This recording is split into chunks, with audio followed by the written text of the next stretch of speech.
Chouetteux et bienvenue sur TV Chouette. Nous voici réunis aujourd'hui pour étudier l'énigme 780.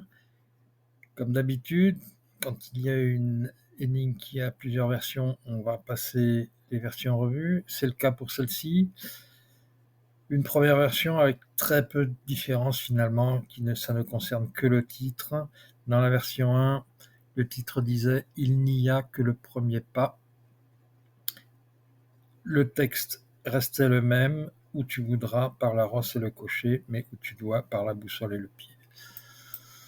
La V2, le titre a été raccourci, ce n'est plus il n'y a que le premier pas, c'est premier pas tout court avec 3 petits points.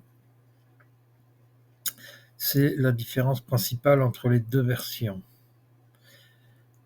Côté CDC et visuel, on ne connaît qu'une version. L'auteur des énigmes demandait à l'illustrateur de représenter une boussole dont la circonférence fait exactement 33 cm. Le nord en bas de la page, l'aiguille pointe donc vers le bas. Alors, ce qu'on constate, évidemment, et ça saute aux yeux, c'est que l'illustrateur, le peintre, Michel Becker, ne s'est pas contenté de ce qui lui avait été demandé. Il a sûrement trouvé que le tableau allait pas donner grand-chose juste avec un rond, une aiguille et 4 lettres. Donc il a enjolivé, et c'est tout à fait normal, et c'est tout à son honneur d'avoir fait ça, en représentant un personnage avec un véhicule hippomobile conduit par un cocher. Sûrement inspiré par le texte qui parlait de cocher et de pied, et donc de piéton.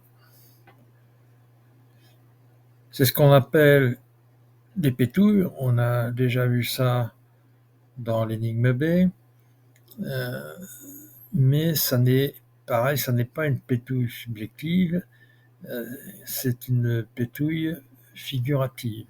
C'est-à-dire qu'on ne peut pas ne pas voir ce piéton, ce carrosse, ces 2 chevaux et ce cocher. Il y a des pétouilles subjectives, c'est-à-dire si on va regarder dans les détails, il y en a qui ont vu un 4 à l'envers, un 7, des chiffres, voilà. Ça, on peut passer à côté. Il faut être attentif éventuellement pour relever ce genre de détails et aussi parfois imaginatif parce que on est tout proche de phénomènes de pareidolie, ce qui consiste à voir par exemple un lapin dans les nuages. C'est à peu près pareil. Vous savez, je vous l'ai déjà expliqué que moi je ne fais pas ça, je me contente de ce qui est clairement visible sur les visuels et de ce qui a été demandé dans le CDC. Une autre chose importante, c'est que l'auteur demandait un cercle qui fasse 33 cm exactement. Quand on avait le livre en main, que l'on prenait un double décimètre et que l'on mesurait le diamètre de la boussole, on trouvait 10 cm et demi, ce qui est le diamètre nécessaire pour faire un cercle dont le périmètre vaut 33 cm. Une autre petite remarque, l'ouest de la boussole est indiqué avec un W. C'est tout à fait normal, tout à fait courant pour ce style d'objet. Je sais pas, je connais pas les statistiques, mais 80% des boussoles dans le monde doivent être représentées avec un W. Le reste, ça doit être indiqué avec la lettre correspondante à la langue du pays. Donc, ne pas se formaliser sur ce W, c'est tout à fait normal. Alors, beaucoup ont dit que la boussole était à l'envers. Une boussole ne peut pas être à l'envers. La boussole, elle vous indique le nord, l'aiguille vous indique le nord, et vous tournez le cadran de façon à ce que le N soit aligné avec le nord. Il n'y a pas de boussole à l'envers. Si vous avez une boussole comme ça, c'est que vous avez le sud devant vous si vous tenez cette boussole dans la main. Il n'y a pas de notion de boussole à l'envers et de renversement, d'orientation, comme si on avait inversé les pôles. Ça n'existe pas.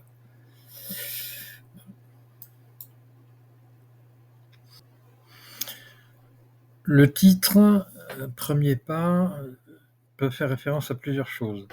Le premier pas dans une relation, faire le premier pas vers quelqu'un.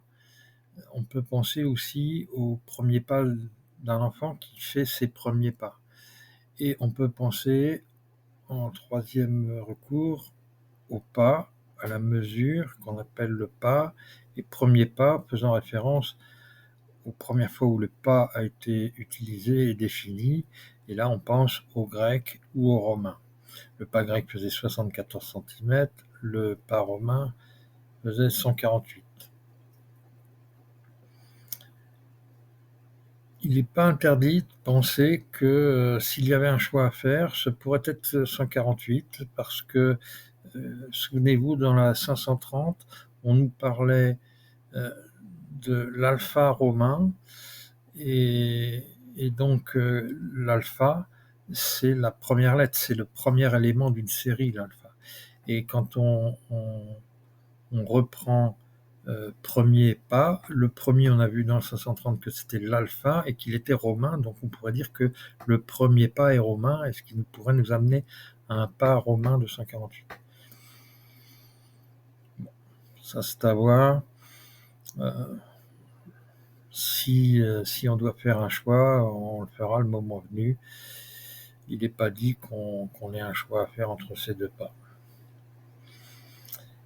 La première version du titre nous donnait le début d'une locution. Il n'y a que le premier pas, qui devait faire penser à la locution complète.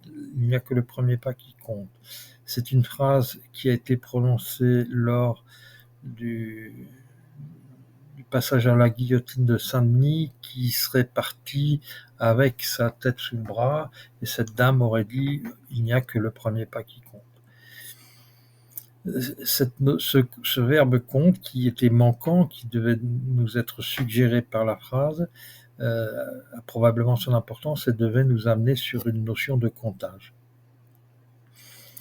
En fait, ce titre a été modifié et cette locution a été remplacée juste par les deux mots premier pas, mais avec des petits points qui laissent sous-entendre une série aussi. Donc peut-être éventuellement un comptage de pas successifs à faire. Et c'est là que ces trois petits points remplacent la locution qui était précédemment employée. Le texte. Si on s'occupe du texte sous sa forme,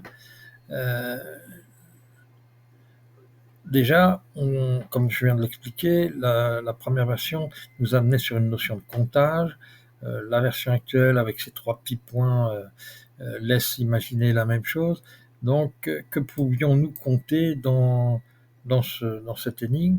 Eh bien, on pouvait compter le nombre de pieds qu'il y avait dans chaque vers. Le texte est en quatrain, composé de 4 vers, et si l'on compte les pieds de chaque vers, on trouvait 4 pieds pour le premier, où tu voudras, 7 pieds pour le second, par la rosse et le cocher, à nouveau 4 pour le troisième, mais où tu dois, et à nouveau 7 pour le quatrième, par la boussole et le pied. Ce qui faisait un total de 22 pour le texte, et dans la première version, nous avions il n'y a que le premier pas, ce qui faisait 7. Je rappelle les règles pour compter les pieds. Quand vous avez des voyelles qui sont assemblées, certains auteurs de l'époque décomposaient en deux. Il y avait une certaine liberté. Quand vous dites par exemple un pied, c'est un seul pied, mais vous pouvez décomposer, si ça les arrangeait, pour compléter leur alexandrin, dire un pied en 2 syllabes, comme ça. Donc là, il n'y a, on prononce qu'une seule syllabe pour les deux mots. Ce rapport 22/7, c'est une valeur connue approchée du nombre pi. Donc on mémorise cette information qui pourra peut-être être utile également. Le texte, dans sa forme toujours, présente un croisement littéraire qu'on appelle un chiasme. Donc, qu'est-ce qu'un chiasme? C'est une double entité que l'on appelle de forme ABBA. Il y a différentes formes, il y a ABAB. Bon. Ici, nous sommes en présence d'une forme ABBA, c'est-à-dire que nous avons des éléments A, nous avons 4 éléments, nous avons des éléments A et des éléments B qui fonctionnent par paire. Et ces éléments sont en général de même nature, mais avec une notion d'opposition. C'est tout à fait le cas, par exemple, pour la première paire, cocher et boussole. En s'y intéressant de près, on s'aperçoit que cocher et boussole sont deux constellations, l'une de l'hémisphère nord et l'autre de l'hémisphère sud. Donc on a de même nature, sont des constellations opposées parce qu'il y en a une au nord et une au sud. Les deux autres éléments, l'autre paire, la rosse et le pied, leur point commun, c'est qu'ils peuvent se référer à ce qu'on appelle un étalon. La rosse, c'est un cheval, mais c'est un mauvais cheval, un mauvais étalon, et le pied pourrait être un étalon de mesure. Donc nous avons à nouveau un point commun qui est le terme étalon, mais il y en a un, c'est un mauvais étalon, l'autre, le bon étalon. Donc nous sommes tout à fait dans le cas d'une formule littéraire croisée qui s'appelle un chiasme. Donc un croisement littéraire. Le texte toujours, mais là si on l'étudie sur le fond, c'est non plus un chiasme qui nous est proposé, mais une alternative par paire. Donc on nous dit par la rosse et le cocher, donc ces deux termes sont unis par la liaison et ces deux termes également par la même liaison. L'emploi du terme où tu voudras par rapport à où tu dois. Si cela avait été envisageable dans le futur, il aurait pu dire où tu devras par rapport à où tu dois, c'est-à-dire maintenant et plus tard. Mais il n'a pas employé le terme tu devras, il a employé le terme voudra, ce qui laisse sous-entendre une autre notion. Quand on dit à quelqu'un fais ce que tu veux, en fait, ça importe peu. On s'y intéresse pas. Fais comme tu veux. Ça n'a pas de conséquences. Et bien là, c'est pareil. Le choix qui est associé à la première paire est associé à la rosse, qui est une mauvaise direction, un mauvais étalon, donc ce sera le mauvais choix. L'autre possibilité, par contre, donnera le bon choix, puisque c'est associé à la bonne mesure, au bon étalon. Donc la paire boussole et pied est bien le bon choix que l'on doit faire par rapport à l'autre. L'autre, c'est où tu voudras, dans le sens on s'en fiche, on s'en moque, et l'autre, c'est où tu dois, c'est bien la bonne paire qu'il faut choisir. Cette paire, boussole et pied, va donc nous donner deux informations, direction par la boussole et la mesure par le pied. Effectivement, la boussole est capable de nous donner ces deux informations. D'abord par la position de son aiguille qui, sur le visuel, nous indique le sud, donc ce sera une direction sud, et elle va également nous donner la mesure par l'intermédiaire de sa circonférence. Souvenez-vous, on a vu juste avant le petit clin d'œil avec le 22/7, qui est une valeur approchée de pi, et c'est la seule valeur qui va vous permettre d'ailleurs de trouver une valeur ronde du périmètre, en sachant que le périmètre, nous le mesurons à 10 cm,5, multiplié par 22/7, ça va donner exactement 33. Et c'est exactement ce qui est demandé par l'auteur. Il dit exactement 33. Donc c'est en mesurant 10,5 par 22 septième que vous obtenez la valeur de 33 précisément. Le croisement. Alors, nous avons un croisement visuel,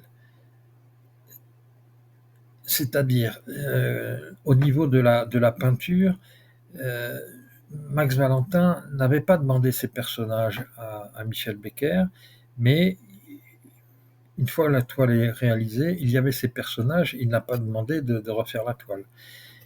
Et il s'est accaparé l'histoire de ces deux personnages, et quand on le questionnait à leur sujet, il évoquait inlassablement la notion de croisement. Il disait que les deux personnages se croisaient.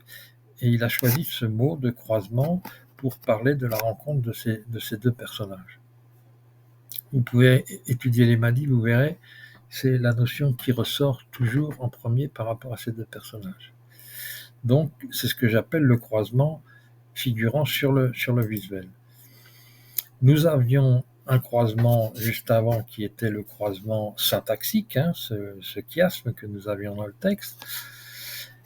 Sur le visuel toujours, nous avons une boussole qui nous représente un axe nord-sud. Alors, il est parfaitement aligné sur le N et le S, donc ça nous fait penser à un axe nord-sud. On peut penser tout de suite à un méridien. Alors après, on peut se dire, ah oui, mais les méridiens, ils ne sont pas alignés sur les lignes magnétiques. Et c'est là où, Max nous a dit la différence entre le nord magnétique et le nord géographique n'a aucune importance. Ça, c'était pour les calculs, si vous aviez des calculs à faire. Mais juste pour celle-ci, il s'est permis une petite précision. Il nous a dit la boussole n'est pas tout à fait stabilisée. C'est-à-dire que ce qui est représenté sur le visuel n'est pas sa position définitive. Et donc, en position définitive, il pourrait être légèrement décalé par rapport à l'axe nord-sud. Et du coup, pour le coup, ce serait véritablement un méridien géographique dont il est question plutôt qu'un axe magnétique nord-sud. Tout en, je le rappelle, en ignorant la différence d'angle entre les deux. C'est pas ce qui importe. Ce qui importait, c'était de penser à la ligne méridienne qui va du nord vers le sud. Donc nous sommes en présence d'un croisement géographique cette fois-ci parce que nous sommes, je le rappelle, nous sommes à Bourges. Et donc Bourges se trouve effectivement sur le méridien de Paris, le méridien qui est donc cette ligne qui va du nord au sud en passant par les pôles. Et nous sommes sur le 47e parallèle qui est la latitude de Bourges. Donc nous avons un croisement entre le méridien et le parallèle. C'est une notion que je pense importante et qu'il faut mémoriser. Si vous connaissez la chasse, vous savez que Max nous a parlé de reliquat, Michel nous a parlé de réflexe. On pourrait bien être là en présence d'un de ces fameux réflexes. C'est-à-dire que quand vous êtes en présence d'un croisement devant vous, vous allez devoir déterminer une bonne direction à suivre. Et pour cela, vous disposez d'une boussole ou d'une carte, enfin de ce que vous voulez, mais le fait est là, c'est que vous êtes à un croisement, vous devez poursuivre votre chemin et vous avez donc une direction à emprunter et qu'il faudra trouver avec les moyens qui vous seront donnés au moment opportun. Réflexe. Voilà. Quand on sort de la 780, donc comme je viens de le résumer, et que je vous avais évoqué ça dans la vidéo d'intro, moi j'aime bien les faisceaux d'indices concordants ou d'éléments convergents. On est tout à fait, je pense, dans ce cas de figure. Nous avons un croisement narratif de la part de Max Valentin qui, en voyant le visuel, s'approprie l'histoire et nous raconte une histoire de croisement systématiquement. Nous avons un croisement syntaxique avec l'histoire du chiasme dans le texte, la syntaxe croisée, et nous avons un croisement géographique qui est le croisement de l'axe nord-sud avec le 47e parallèle. Donc, 3 répétitions de croisement. De plus, le texte nous propose une alternative, c'est-à-dire un choix à faire, ce qui renforce l'idée de faire un choix quand vous êtes à un croisement. Donc on sort de la 780 avec cette notion, une méthode, c'est-à-dire quand on arrive à un croisement, ça implique de trouver la bonne direction à suivre.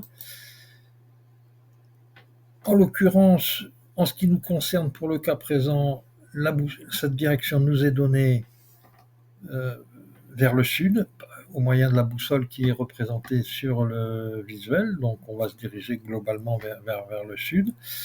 Et puis, accessoirement, on a également trouvé une mesure qui correspondait au périmètre de la boussole en suivant les instructions qui étaient données par le texte. Voilà. Pour moi, c'en est terminé avec la 780. On a eu une direction, une mesure et une méthode. Pas mal pour une troisième énigme. Je ne sais pas ce que vous en pensez. On va terminer là pour cette fois. On va se retrouver pour l'énigme 470. Je vous dis à bientôt sur TV Chouette. En attendant, reposez-vous bien et réfléchissez à tout ça. Salut les chouettes, à bientôt.